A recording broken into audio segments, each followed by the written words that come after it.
we're going to go ahead and get started. So to start off the second hour, I'm going to show you one more. Oh, we'll tell you. We haven't forgotten. It's just a warm-up time again. Neither am I. Okay. So your second self-start that I wanted to show you is from a website called Open Middle. Now, again, this is more of an upper level, not necessarily too upper level. They've got a lot of similar ones that aren't necessarily with decimals and multiplication. So you would just basically have them either print this and they just kind of trial and error, maybe on a laminate or inside of a page protector with the markers. They also suggested that you give them something similar on the screen, and then they just have little baggies with the digits 0 to 9 to kind of actually physically move around, or stickies, but that's expensive. So, okay, so there's lots of... Who has a solution to share out? Yeah, there's lots of solutions. Does anybody? Well, there's a few, and I don't know how many there are, but... I had to work backwards. I couldn't just plug in numbers and see if it worked. No, but this would be a nice thing to like see what strategies they had, even if they didn't actually arrive at an answer. Just kind of discuss, well, what were you trying? What were you attempting to try to solve this logically? And then you'll probably be surprised that you have somebody who's going to do something like that. Like Shannon said, just work backwards. And that's exactly how I would do it too. Thank you. Okay, so here's another example. This would be more for our younger grades, or even a review. I had to actually reteach the difference between squares and rectangles to 6th graders last year, so could be for 6th grade. Yeah, so there's this image here, and here's the questions. Order the squares from shortest to tallest, order the rectangles from the tallest to the shortest, and then actually order both the squares and the rectangles from tallest to shortest. So again, it just gives them an image, just something for them to do, just to get math started, a nice way to transition, or luckily I think most of you maybe do something like a recess or a lunch before you start math, so it's a nice thing for you to have up there ready for them. So this is actually, the Open Middle is actually done by grade and standard. So this last one that I had was from the Open, yeah, this one right here, sorry. The 0 to 9 digit type question was actually from the Numbers and Operations in Base 10 section from 5th grade. And then the one with the shape was from Measurement and Data from 1st grade. So I will have that also linked on the Padlet. And again, you can search by your grade and by your standard. Okay, so we're going to come back to what's the point. You're welcome. You're welcome. Okay, so here is the issue. This is the problem we are facing. So overgeneralizing. Commonly accepted strategies, using imprecise vocabulary, relying on those tips and tricks for them to try to memorize. All of this leads to misunderstanding later on in their math careers, and we definitely start seeing it early on. So we're going to talk about a solution. This is the whole school agreement, and this is now how we're going to kind of wrap up our entire year and kick off next year. So we have our solution. The whole school agreement is one in which all educators in the school, now this also is going to extend to our TAs, our paras, special ed, and even parent volunteers that regularly help in the math classroom or the math setting. So the whole school agreement is one in which all the educators in the school community agree that mathematics is better taught when everyone shares in consistent language, symbols and notation, models and schema, and the rules that support developing learners. So we talked about our geek out moment when we went to the NCTM conference and our math heroes, and this is one of them. This is Karen Karp. You can read, she's going to change in just a second, but you can read her credentials on your own, but she's going to speak about the always rules that are not so always, and that are going to be creating conflict in the students' understanding later on in their career.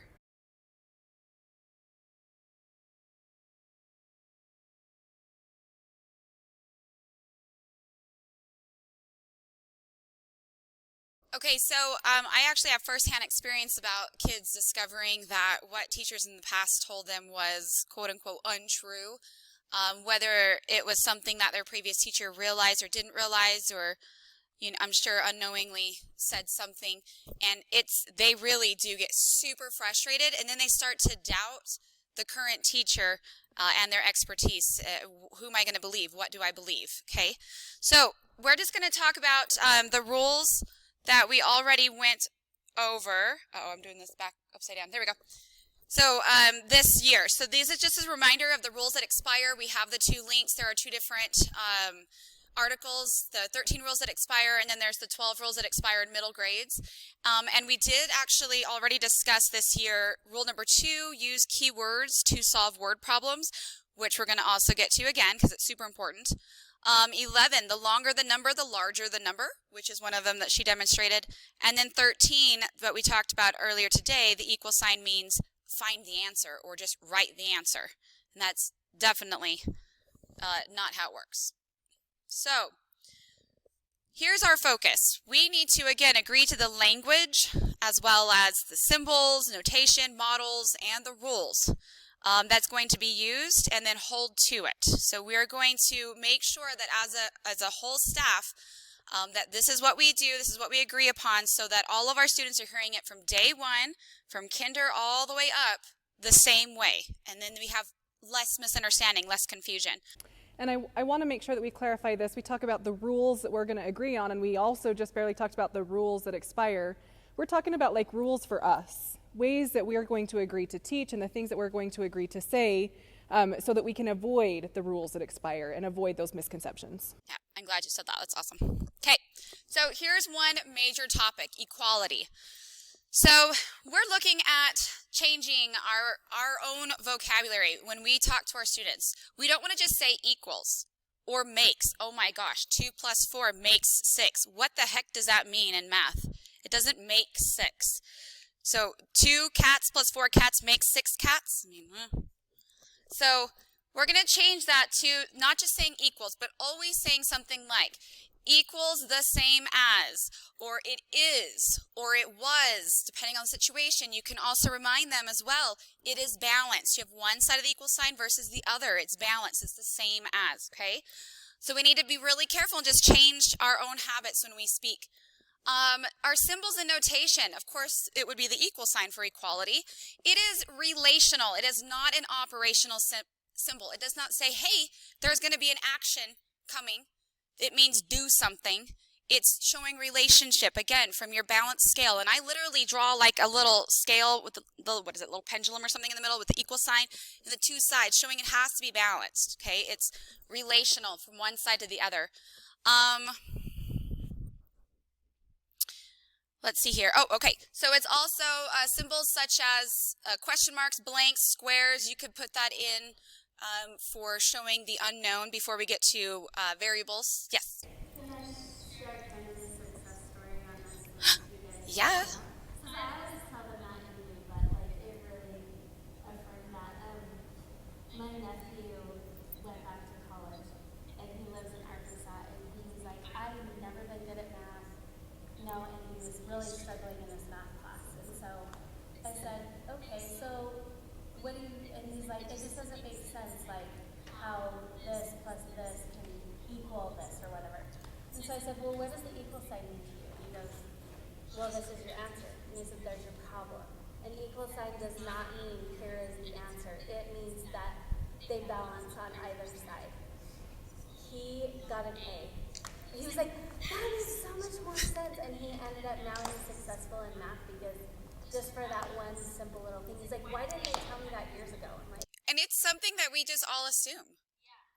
Because we know it. exactly. We need to like literally say these things, and that's why we say it over and over and repeat it. And we need to be very specific when they talk back to us. What language are they giving to us? Okay, can you say that again? Because we need to put some math. Let's make that a mathematical, or the way you said, say that back to me or something. So we need to make sure that they know that it's part of the comparison symbols. So we've got equals, not equal to, you're less than, you're greater than, you're less than or equal to, You're greater than or equal to. It's part of a whole series of different types of comparison or relational symbols. So they need to know it belongs in there. I think it's funny when I do the greater than or equal to sign, or the other one, that the kids are like mind blown. You can do that, and I'm like, yeah. Have you not seen this before? And they're like, what? No. So. Yeah, your approximate. Yeah. I don't know the actual name for that, but I always call it my approximate symbol. Yeah. So your models and schema, remember that schema is just your background knowledge, right? So our standard textbook models always give the number, operator symbol, number, equal sign, blank. It's always in that format, and that's why we need to keep those books closed. Or you get those ideas, and then you present the problems. They do not need to see the book if you don't want them to, right?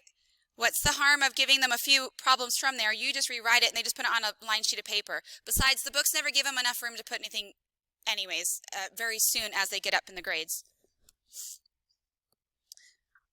Okay, so here is something really important, is to teach them early on.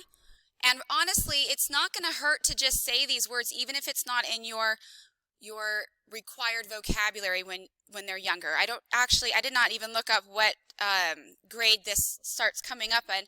Expression. Who starts talking about expressions and equations, the difference? So it is 4th grade. I wasn't sure if it went any lower. Okay, so they really need to understand that an expression is just going to be the combination of the numbers and operations. There's no equal sign. It literally says equation because it has that root at the very first, right, which means equal. EQU, equal.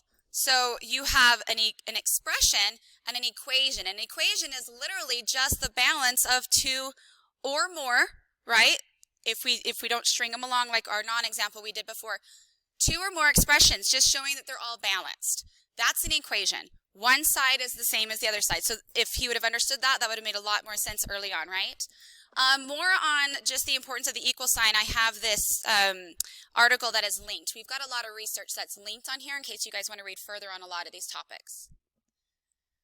Okay, the next major thing is estimation. So, on our language, we do not want to say round. What does that mean, round a number?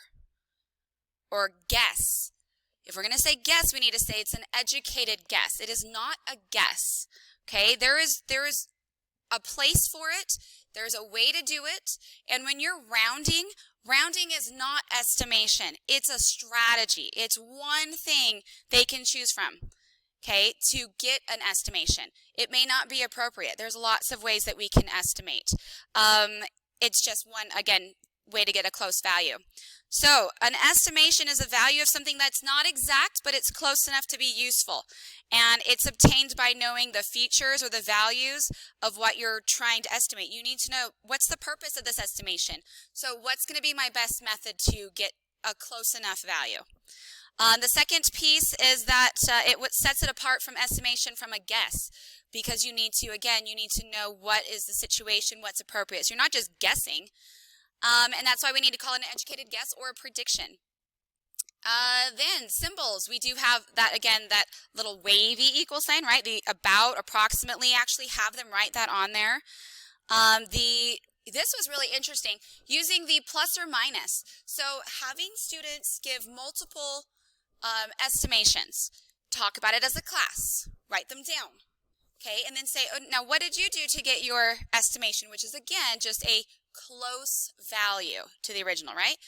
What did you do to get your estimation? What did you do? Okay, it looks like our estimations range from about 10 to 12.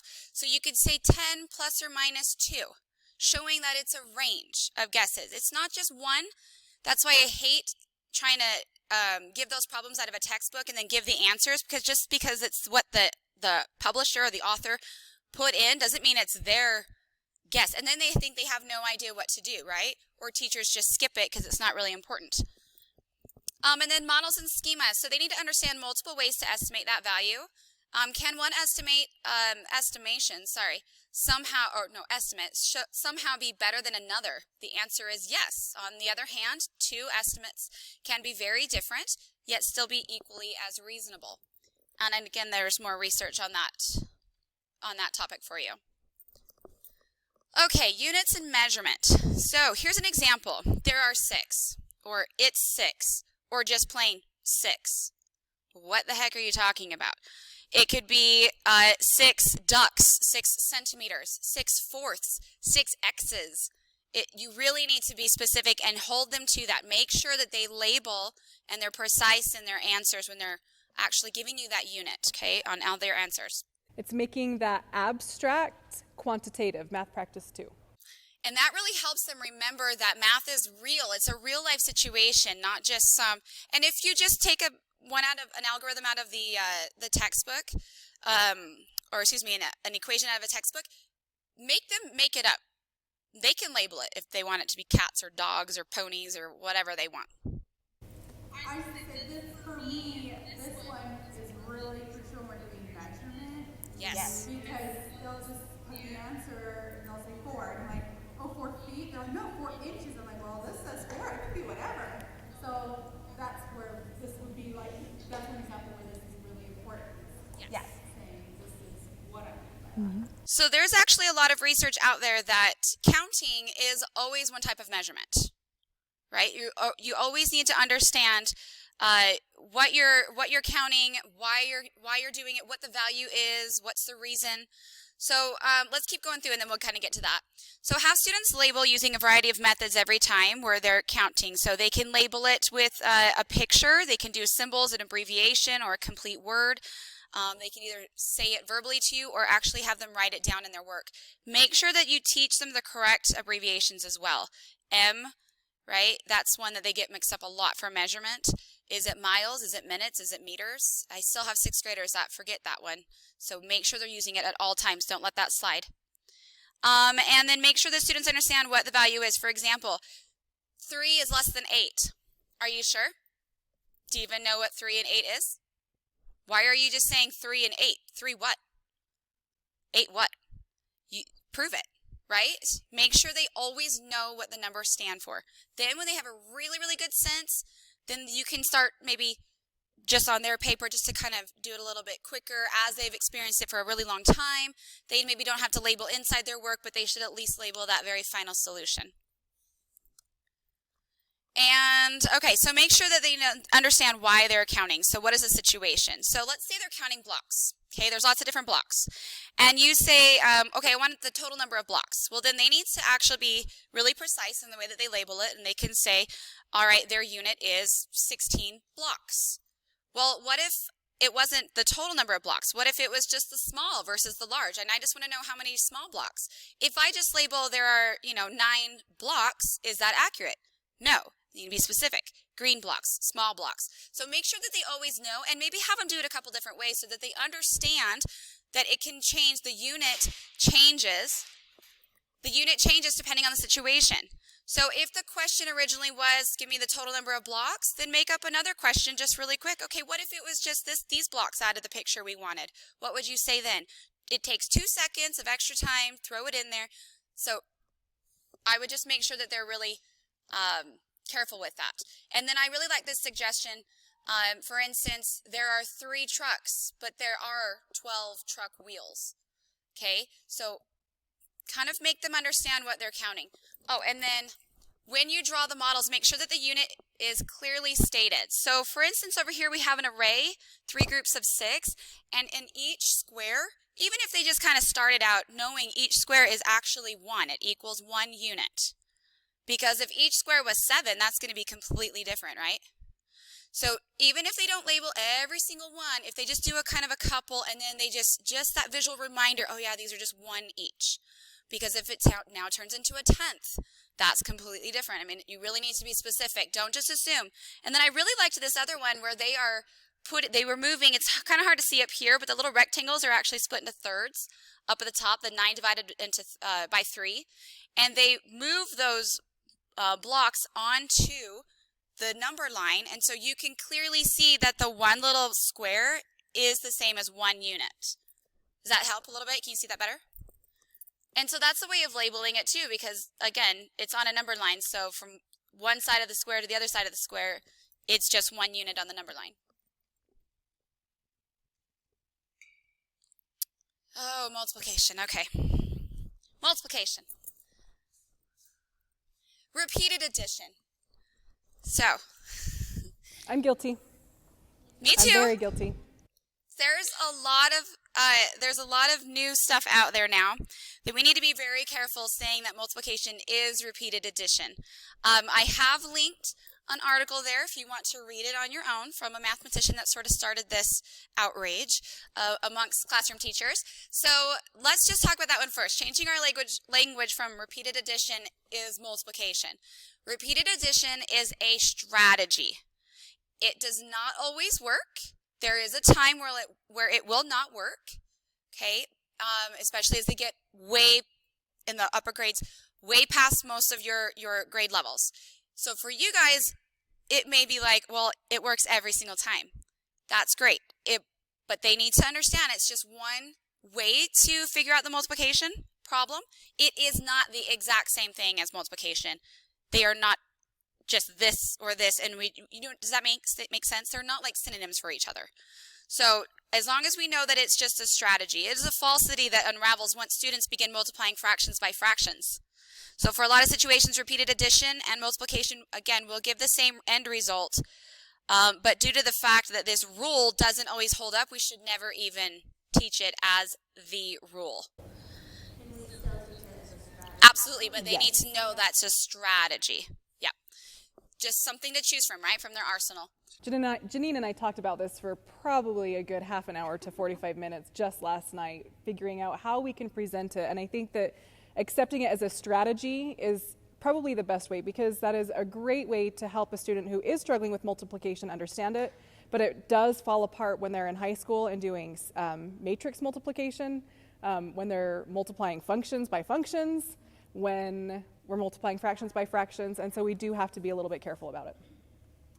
And then please don't say times. Oh my gosh, the whole year, especially this year. I know they're kind of a harder group, but 3 times 4. What the heck does that even mean? 3 times 4. It is 3 4 times. You need to make sure that we say just that little tiny switch in our vocabulary, the way that we present it, and the way that they present it to us. If I have a student, and I had to do this a lot until they started catching on, they would say like 3 times 4, and I would just, because I'm sarcastic, yeah. I'm like, I don't know what that means. Yeah, well, 3 times 4? I don't know, 3 times 4, what is times? 3 4 times. Oh yeah, I know what you're talking about.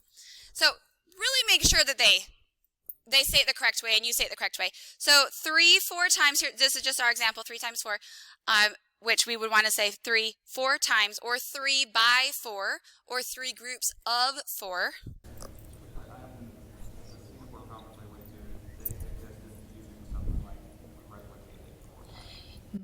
Yeah, ooh, I like the replicated. That's nice. Replication gets into that idea of scaling it up, which... Go ahead. Can we say 3 multiplied by 4 still, as long as they understand what multiplying is? Yes. Yeah, so when you do that, I would say like 3 multiplied by 4, or 3 4 times, like literally right after. Exactly, yeah. So then that would be fine. Okay, so our symbols, make sure that we are showing them both, the common X symbol and the dot, and make sure that they are aware that if it is typed, a lot of the times you don't get the dot, you get the asterisk. Okay, and so that they need to understand that. I wouldn't have students do the asterisk themselves on paper. I would have them choose a dot or multiplication. But start showing it. Throw it in there a couple ways. And that way that it's not like some shock way up, in the grades that are just like, wait, my whole life it's been an X and now it's just this dot. Like, they should see that immediately. As soon as they start seeing the X, what's the harm of every now and then showing them the other way? And then slowly start introducing them to, parentheses. Parentheses could, not always, but could also mean multiplication. Okay, so models and schema. The students should be shown arrays, area models, tape diagrams. They need to make sure that it's visually showing them the scaling of the quantity. So we talked about this too with the repeated addition. We need to think of multiplication as 2-dimensional, just like an array. You're not only scaling this direction, but you're scaling this direction. So if you're just thinking it linear and on a number line, yes, it looks like repeated addition. 3 4 times. However, it is scaling. You've got one group of 3, second group of 3, right? But we need to think of it as you've got 3 by 4, it's been scaled. So 1 unit, to one, whatever, however that looks. I can't do it in my head. But anyways, you're scaling this way, just like when they do the little pinching, which is not pinching. What is it? Dilating. Dilating. When we dilate an image. So, and I think that that's actually something nowadays that they're going to probably understand a lot easier than we would assume, because they do that all the time with their devices. Visually, loops of something else Uh-huh. is not making an array. Yeah. Well, I'm just saying for you to understand the repeated addition. Or 3 groups of 4 is actually a different visual. But you can rearrange it if you even got blocks. Yeah. And so, yeah. But letting them know that they could rearrange it. So I saw like this one thing on a hundreds chart. It's just a printed hundreds chart. Or no, it was a multiplication table. And they had like the little tiny blocks that would fit right over the number, right? And so they did make like the groups, and then they just moved them and made the array on there, and it just shows them what it equals, right? It covers up that. So just letting them know that it does rearrange to do that. Just that idea. Mostly the scaling is for you guys to kind of have that in your head so that you're remembering it's not just repeated addition. And then there's also more information linked on there for you. Going back, I am a huge proponent for area models. Area models are a strategy. Again, it follows all the way through going into high school, multiplying functions, etc. Multiplying fractions, it's a great strategy for visualizing fraction multiplication. So anytime we can turn multiplication into that array, which represents like that area model, is going to be amazing for future development. Yes, Mark. In my math class, whenever kids ask for a multiplication chart, I just give them dots. Oh, I love that. If we cover it up as 3 by 4, That's fantastic. I love that. Yeah. yeah, mine's just circles. That's awesome. That's fantastic. I love that idea. That's brilliant. Okay, so these are actually 2 websites. Sorry. Well, there's a quick picture right there. So it's talking about the little squares when they're really in the primary grades, to moving into your base 10 blocks, moving into your algebra tiles. So there's more information on that just so you can really see the importance, and then kind of pick and choose, like for your particular grade level and your age level, what could you be doing with those area models that's appropriate for your kiddos. And make sure that they really understand that an array is just simply an arrangement of rows and columns, okay?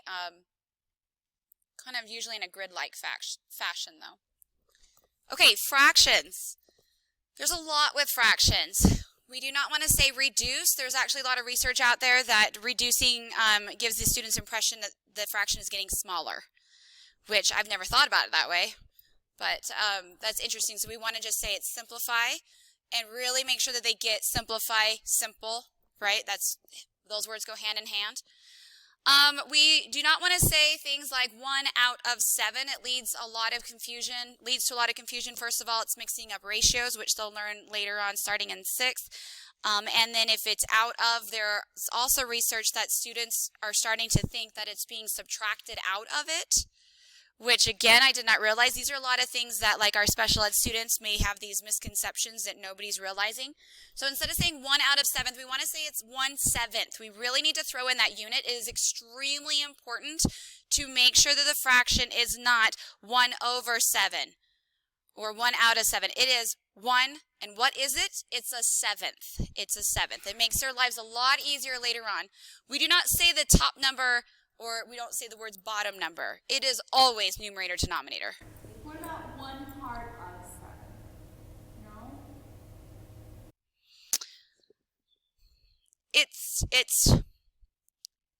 I would say maybe if you worded it that way along with the other ways, kind of, you know what I mean, like as you're rewording it, 1 part of 7 or 1/7, kind of say it like that so that they're connecting the two. We have to just be careful because it does get them a little confused. Ratios can look like a fraction, but they are completely different, so we just have to be careful with that terminology. Yeah, it's mainly the out of that every time I see, and then that I've actually experienced the out of part. But if you're saying piece, part Part of, because that's what a fraction is. It's Yeah. a piece of a whole. So I think Yeah. that's great. but really put in there it would be a seventh or a fourth, and that's the main thing. I usually show my kids too that, and maybe I'm teaching it wrong, but that a fraction is a division. Oh, yeah. Problem two. Yeah. We're going to talk about That's that too. coming up. Yep, perfect. Oh, yeah. Okay, and then we make sure we always say numerator, denominator, and then 3 over 4. What does that mean? 3 over 4 in math, that means nothing. Like, really think about that. If you're looking at something 3/4 of something, that's not a math thing. It is 3/4, okay? So, symbols and notation. It is super important. Please, please, please, write the fraction bar horizontally. It's called a vinculum. A horizontal bar in mathematics is a vinculum. And we want to write our fractions with viniculi. I don't know. Vinculum. The vinculum, make sure that they're this way. So, no diagonals. You need to explain to them, though, again, if it is typed, a lot of programs may not do that, so that's what it means.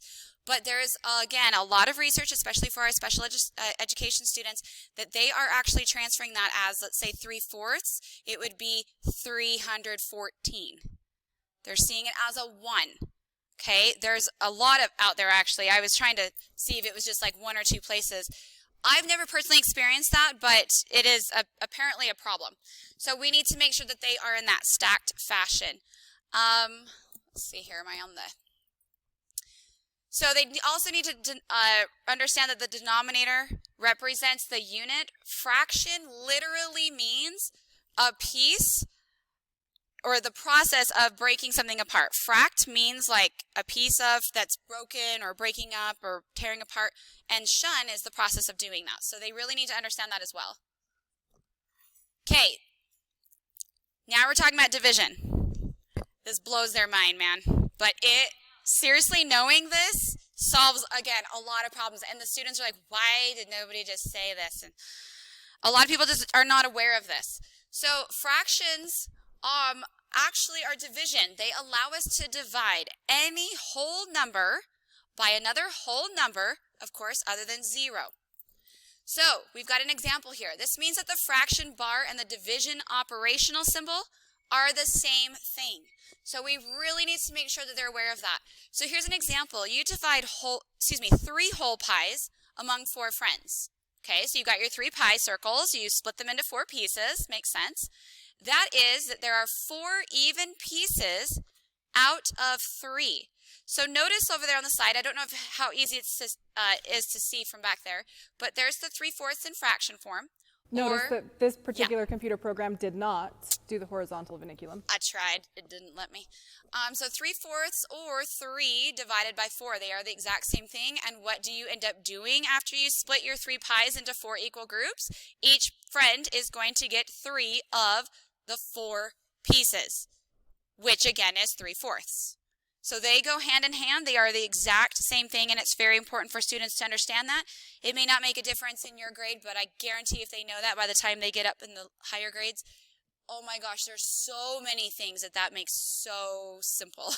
Makes it much more simpler, I should say. When we teach long division, once I show them like what a remainder represents, I no longer let them write R3. Oh, please, yeah. I make them put the remainder as the numerator and the divisor as the denominator. That is brilliant, yeah. I don't let them do R because I'm like, what does R mean in real life? When we get to mixed numbers, they're like, oh my gosh, that makes sense. There's one piece left over.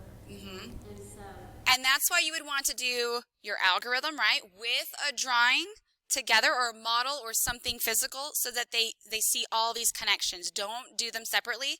Again, we just assume that students get it. Okay, so place value.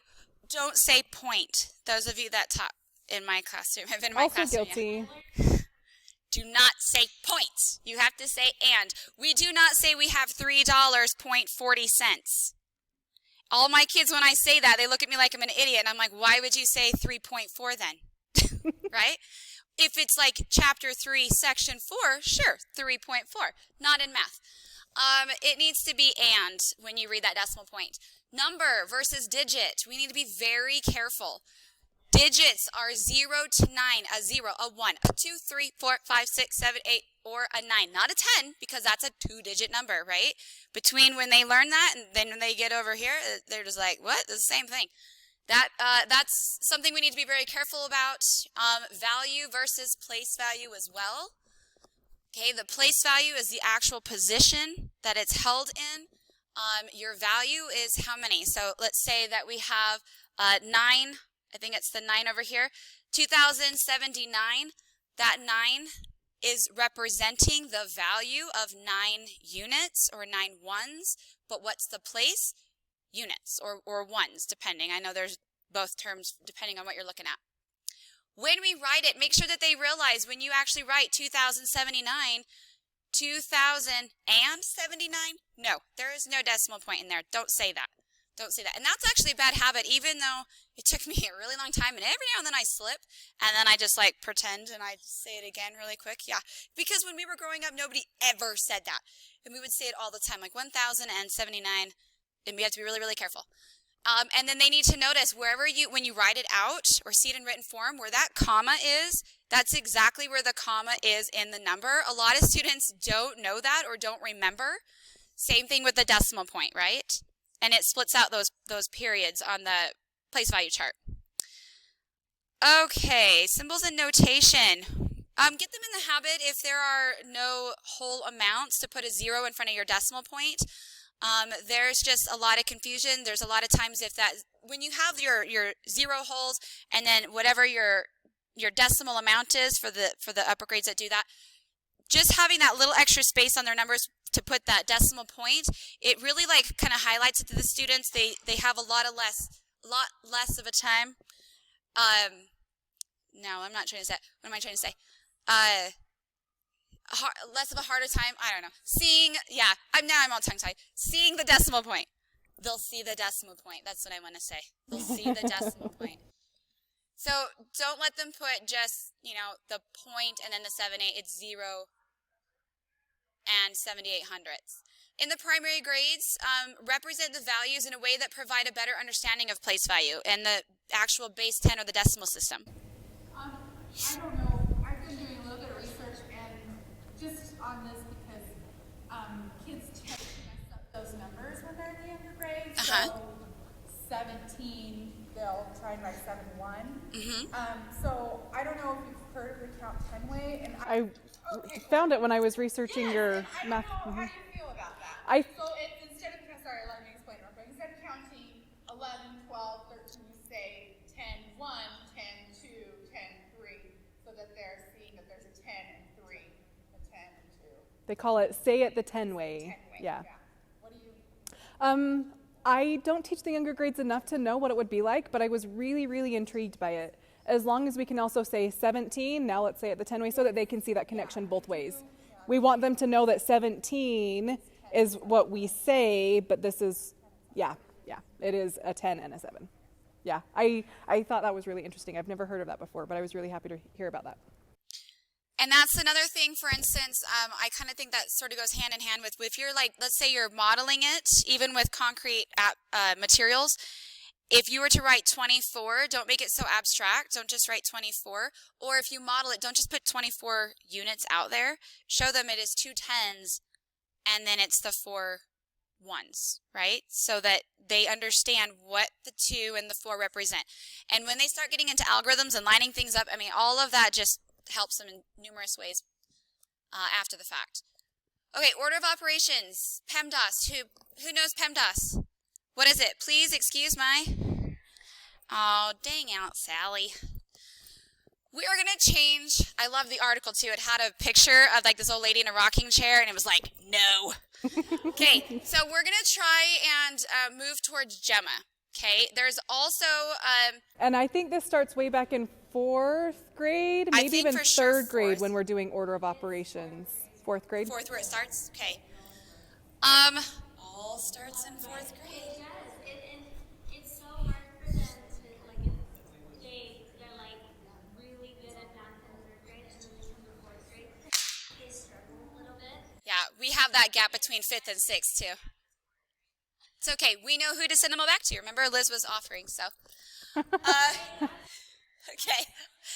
So we're going to move to Gemma. So it's grouping symbols and then expirations. Please. Or exponents, excuse me. Please. Sorry, I can't say that enough. Please switch to Gemma. So we looked this up to make sure. We've linked some research for you if you want to look into it some more. Having the P for parentheses makes it sound like that is your only grouping option. And there are a lot, actually. There's even more than we even realized that we never thought of that way. There's even more than that. So your square root, just having an expression on top of the bar. Like in the numerator, x plus 3, and in the denominator, 7, and then equals. That vinculum, again, that horizontal bar, is a grouping symbol, grouping that numerator, that whole expression all together. Even the one that we discovered is exponents. You can have exponents grouped together in an exponent. That's more math too, which is 10th grade math. But that is a group because they are grouped together. So we have to look at groups, not just our parentheses. Exponent, obviously the E is still there. There's nothing wrong with that. And then we change from the MD to the M so that they are not literally following to the letter, right? Multiplication, then division. Addition, then subtraction, because it follows that acronym, right? And you would think, yeah, they've got that down pat, except for when they come back to the middle school, we're still reminding them. Not everybody, but enough that it's a problem. And so Gemma just having the M and the A for the multiplication and addition reminds them we're just doing multiplication and or division, left to right. You get the left to right, they get that, right? And then just the A for reminding them addition or subtraction, not and. But I still really also want to emphasize, we call it the order of operations. We use Gemma as the acronym to help us remember the order of operations, but don't ever title like your worksheet, your practice where they're just simplifying expressions, Gemma.